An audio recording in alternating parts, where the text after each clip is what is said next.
Drew, one thing is true about every marketer. They all like to peek over the shoulders of other marketers and see how those other marketers are structuring and organizing their teams. And it's just very juicy information. Can you talk about how we should think about building and scaling marketing teams? And it's absolutely, it's good information, even if we even have insight into how our competitors' teams are structured or, friends, like that's great, right? We always want to get different perspectives of how people are allocating resources. I think at the same time, though, we can find ourselves in some really big trouble because ultimately, if you were to genericize all that information, you'd be like, oh, well, my marketing department needs all these functions, right? And then you could find yourself in a world where you're just taking your resources and allocating it maybe evenly distributed across functions, or you might have your own bias about like, oh, well, I came up in the paid advertising world, so we're going to do a majority in PPC and then the rest, right? Or I came up in social media, so we need a big social media presence. And I think where a lot of us fail is we can't do everything. And when we do everything, we're really doing it all half-assed, right?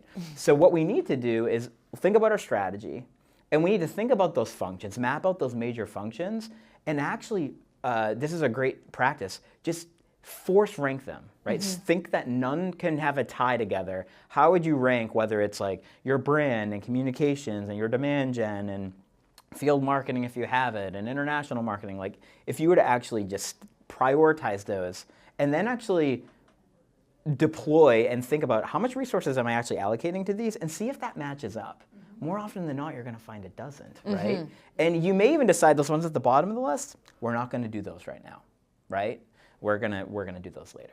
Another good thing to do is imagine that you are fired tomorrow and your predecessor comes in. How would that person design the marketing organization when they don't have any connection to how it has been designed in a legacy way? I love that idea because it puts yourself in the shoes of, if you don't have, imagine coming in, not having knowledge of what you've already done and your own preconceived notions. What are you blank slate. It's a blank slate, but what are you going to be forced to do? You're going to be forced to actually understand what the business is trying to do, and you're going to be more inclined to actually create a strategy and a team and org structure that helps the business do that, right?